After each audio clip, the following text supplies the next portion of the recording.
Tengan todos y todas muy buenos días. El día de hoy vamos a ver un poco sobre lo que es el ciclo contable de una empresa. Para empezar, vamos a conocer qué es el ciclo contable.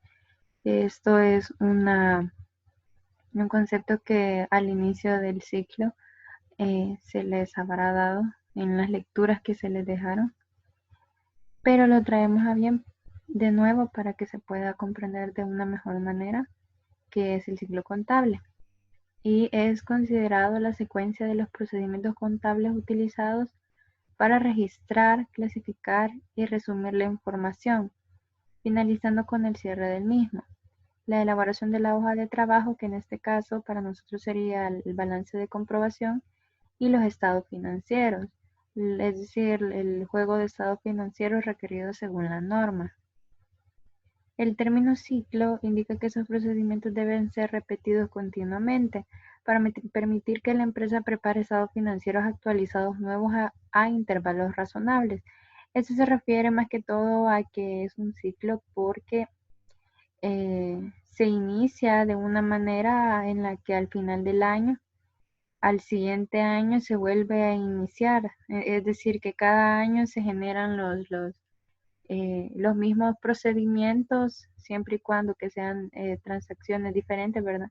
Se generan los mismos procedimientos para llegar a obtener estos estados financieros, que es la información resumida que se presenta a las personas que deseen obtener información para la toma de decisiones.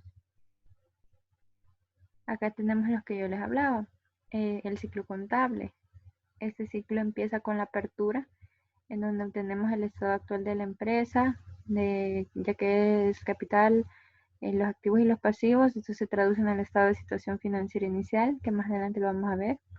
El desarrollo, que es básicamente la parte más larga del ciclo, en donde se dan todas las transacciones de compra, de venta, adquisición de préstamos, adquisición de mercadería, de bienes muebles, de venta de otras ganancias, etc. Y luego de eso se traslada al cierre, que es al final del año, en donde se da el cierre del ciclo contable y se traduce toda la información del desarrollo para poder obtener los estados financieros. Y al inicio del año, en enero, se vuelve a iniciar de nuevo.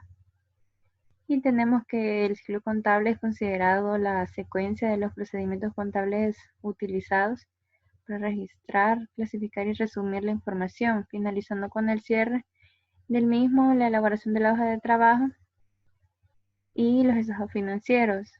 Como lo dijimos anteriormente, el ciclo indica que esos procedimientos deben ser repetidos continuamente para permitir que la empresa prepare sus estados financieros en cada año. Es decir, que la información financiera que nosotros mostramos cada año es una información actualizada que nos va a servir para tomar información de manera oportuna. Por ello es que se toman a bien periodos anuales. De hecho, también em, el, el año fiscal es del 1 de enero al 31 de diciembre. Ese es otro tiempo que nos va a servir para saber cuáles son también otras obligaciones que tiene una empresa y que como contadores estamos obligados a saber, y si somos de otras carreras también estamos obligados a saber. Acá tenemos más detallado lo que se realiza en el ciclo contable, que son las transacciones, que son cada uno de los hechos contables que se van dando, y recordando que es según se vaya dando cada una de esas transacciones.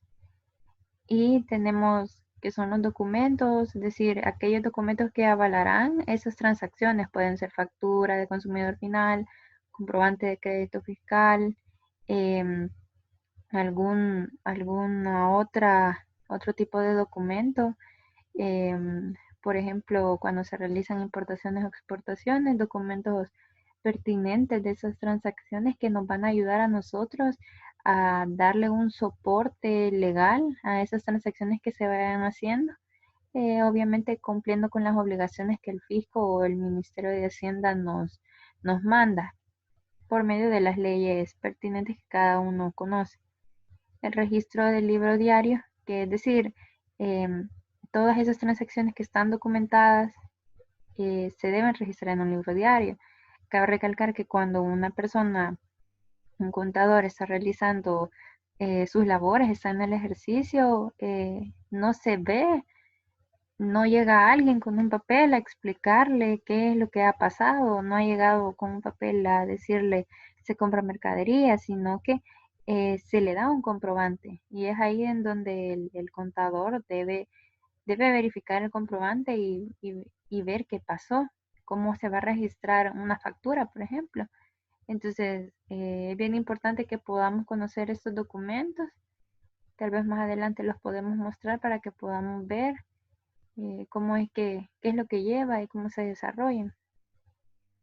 Y tenemos posteriormente del registro en libro diario el registro en libro mayor. Como vamos a decir más adelante, esto sirve más que todo para poder ir obteniendo los saldos de cada una de las cuentas que se han utilizado para poder realizar esos registros del libro diario. El libro mayor es bien importante porque nos ayuda al final a saber cuáles son los saldos que tienen cada una de las cuentas y facilita grandemente a la hora de poder desarrollar y formar los estados financieros. La regulación más el cierre contable son aquellas partidas que se realizan al final del ejercicio para poder saldar cuentas de resultados. Y esto, al realizar el cierre de cuentas de resultados, nos ayuda a poder formar nuestros estados financieros y poder saber cuál es la situación financiera de la empresa. Tenemos como primer punto es el balance de situación financiera inicial. Es aquel en donde incluye todos los activos y pasivos y patrimonios que se tienen en la entidad al inicio de las operaciones. Básicamente es el mismo anterior, el estado financiero que quedó al 31 de diciembre del año X es el que se va a presentar, por ejemplo, el 31 de diciembre del 2018, el inicial sería el que quedó el año anterior y posteriormente se utiliza para poder reaperturar todas esas cuentas que se saldaron el año anterior, ya que al final del año es necesario que se cierren todas las cuentas para que el próximo año se vuelva a iniciar las operaciones y realizar esa transacción, esa partida de apertura. Y aquí tenemos un ejemplo de un estado de situación financiera inicial un poco más grande, más complejo, en donde utilizamos esa ecuación contable de activos igual a pasivo más capital. Aquí son algunas de las cuentas que puede tener una empresa, dependiendo de su catálogo, claro está. Y esta es una forma de presentación. También se puede presentar de manera tipo informe, en donde activo, pasivo y patrimonio van de forma vertical, no horizontal como en este caso.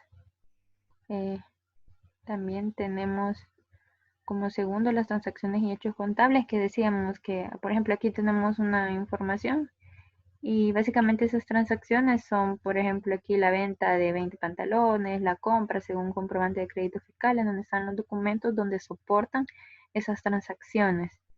Y la empresa realiza transacciones durante todo el periodo sobre el que informa. Acá tenemos una pequeña explicación acerca de los ciclos contables que también no necesariamente son un año, sino que depende de los requerimientos legales o de las necesidades de información que una empresa requiera.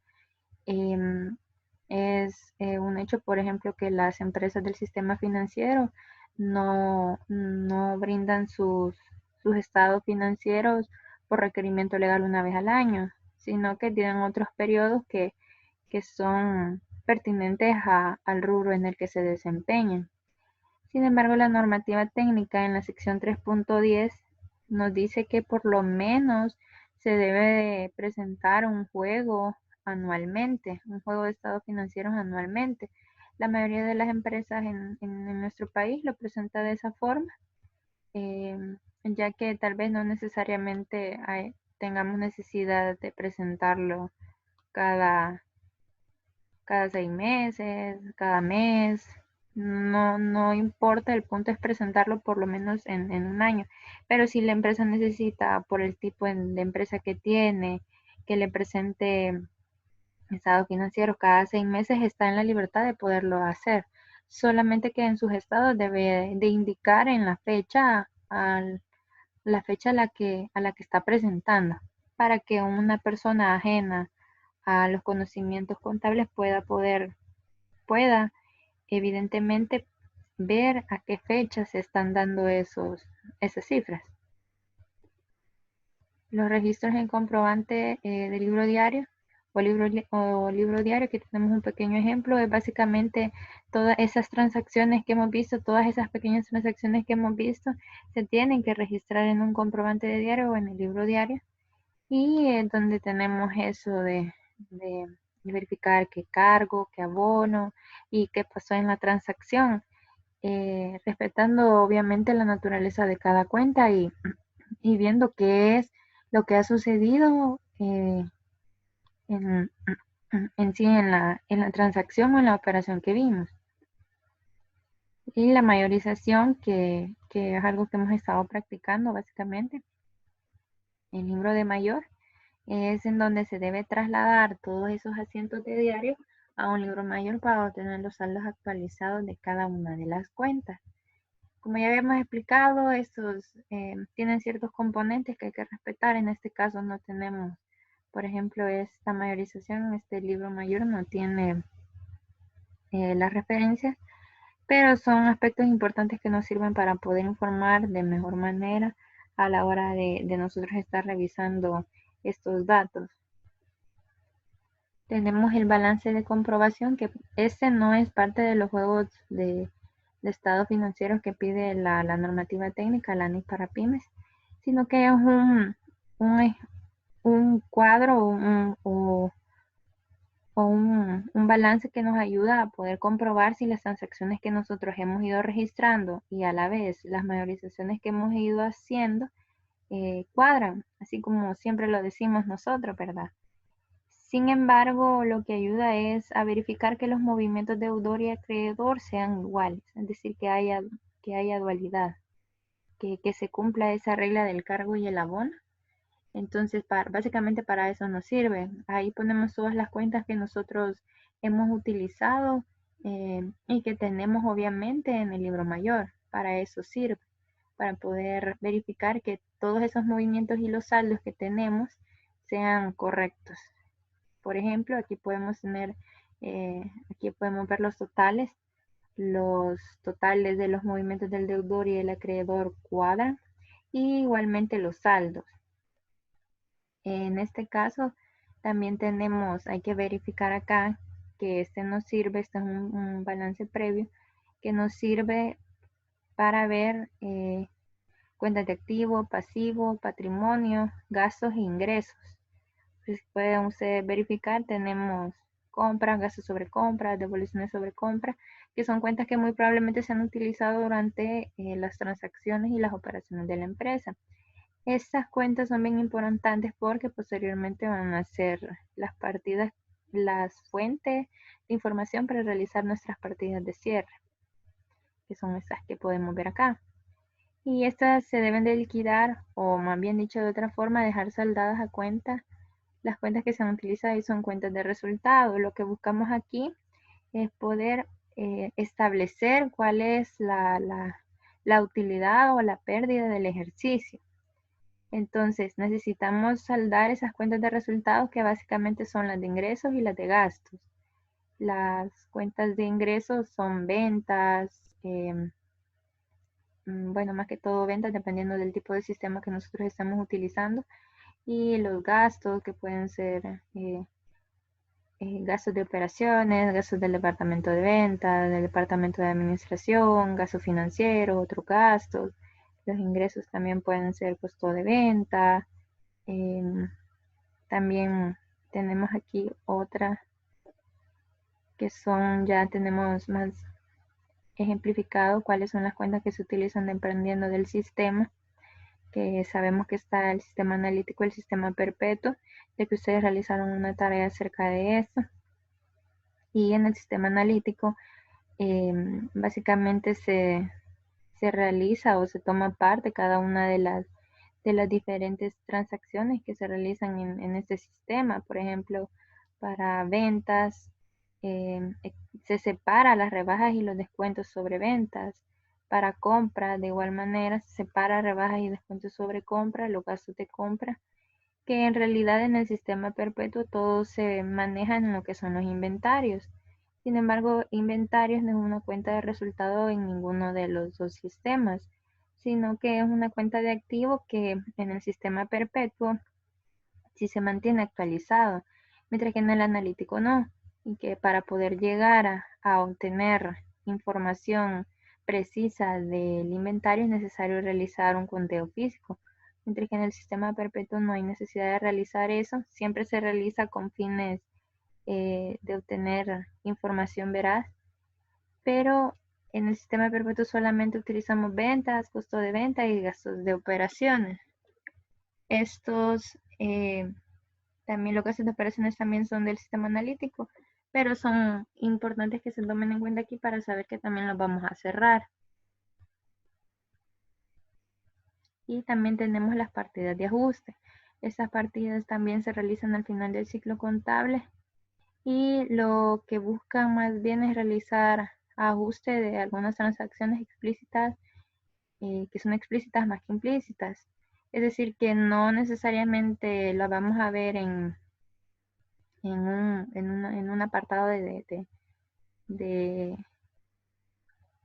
un ejercicio, sino que son parte de lo que se realiza al año. Por ejemplo, el pago del impuesto de la transferencia de bienes muebles, el establecimiento del pago del impuesto del IVA. Eso se realiza mensualmente y debe ser declarado a partir de los primeros 10 días hábiles de cada mes. Entonces, esa es una obligación tributaria que tiene cada empresa y que debe realizarlo siempre. Al igual que el pago a cuenta, son transacciones que son de ajuste y que hay que realizarlas para que nosotros podamos establecer impuestos. En este caso tenemos un comprobante que es la depuración del IVA y básicamente es cruzar de manera un poco vulgar, cruzar el IVA débito con el IVA crédito, ya que el IVA débito, el IVA en general no es costo ni gasto, según la ley de impuestos sobre la renta. El IVA no es un costo ni gasto, sino que es una obligación de pagar y sin embargo ustedes pueden buscar lo que es la ley del impuesto sobre la renta, que es lo que se busca realizar a la hora de trasladar o de cruzar estas dos cuentas. Y ya que realizamos las partidas de cierre, las partidas de ajuste, se puede realizar el estado de resultados.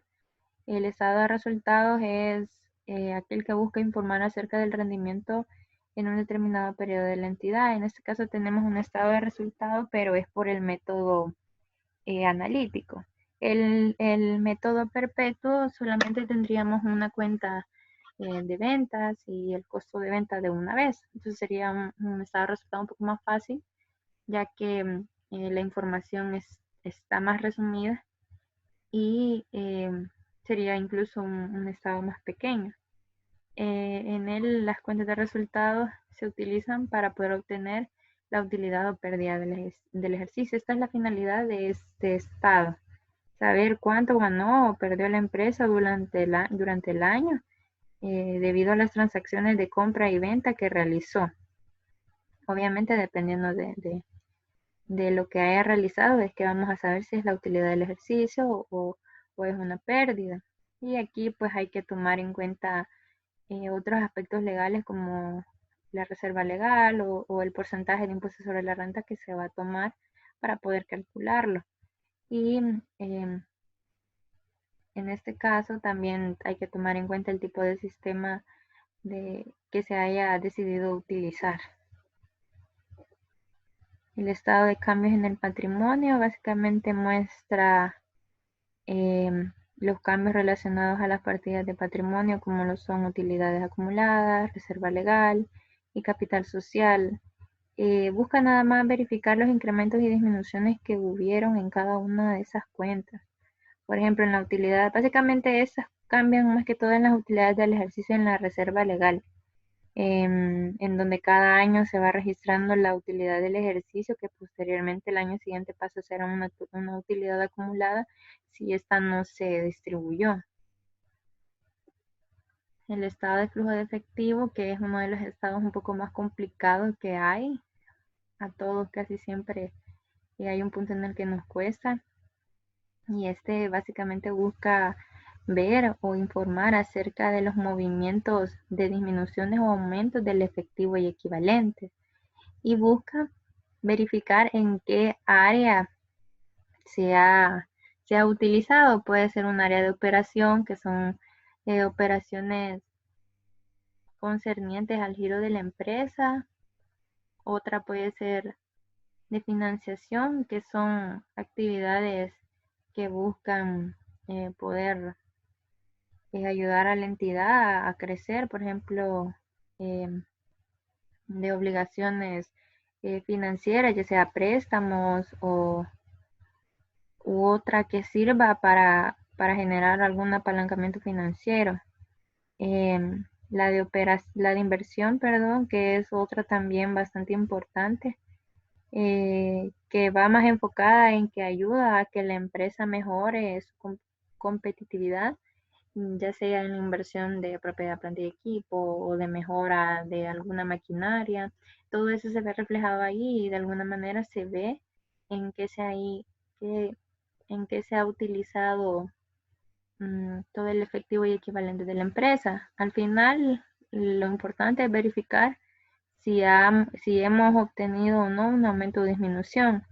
Lo interesante de este estado es que lo que nosotros tenemos acá como, aumento o disminución se va a ver reflejado en lo que tenemos nosotros en el balance. Podemos tener el método directo o el método indirecto. Cada uno de ellos también está reflejado y se puede observar la manera en la que se realiza, en la que se forma en la normativa técnica, en la NIC para la PYME. Y por último tenemos el estado de situación financiera y notas explicativas, que básicamente es a lo que culmina el ciclo contable, en presentar un estado de situación financiera final al 31 de diciembre, o dependiendo también sobre la fecha en la que se informa, que muestre todo el reflejo de esas transacciones, todo el reflejo de lo que sucedió en la empresa en determinado año, junto con las notas explicativas, que las notas explicativas es las notas explicativas a los estados financieros. La finalidad de las notas explicativas básicamente es proporcionar y ampliar la información contable que ya se brindó en los estados financieros.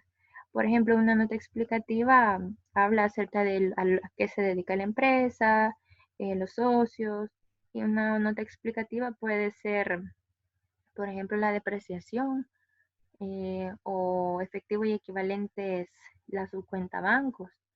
Puede ser que, y es un hecho de que en el estado de situación financiera no reflejemos los bancos en los que nosotros tenemos depositados, pero en una nota explicativa se puede explicar cada uno del dinero, la cantidad de dinero que se tiene en determinados bancos, si es una cuenta corriente, si es una cuenta de ahorros, el tipo de interés que obtiene, si es una cuenta a plazos, y entre otras información pertinente, así como puede ser un préstamo bancario. En una nota explicativa se puede explicar, para la redundancia, la tasa de interés a la que se adquirió, cuántos años quedan, una tabla de amortización de la deuda. Esas son las cuestiones que se pueden explicar bajo una nota a los estados financieros. Y de ahí su importancia, porque si una persona que es ajena a esto y necesita obtener mayor información para una toma de decisiones, se puede ampliar la información mediante unas notas explicativas sin necesidad que vayan a cada rato a preguntarle al contador, ¿verdad? O imagínense que en este mundo tan globalizado, una persona no necesariamente es dueña de una empresa y vive aquí, sino que tantas empresas que hay que son multinacionales y necesitan conocer información más específica para poder generar un criterio y poder tomar decisiones acerca de la misma. Bueno, hasta acá sería. Gracias por su atención y espero que si tienen alguna pregunta la puedan realizar.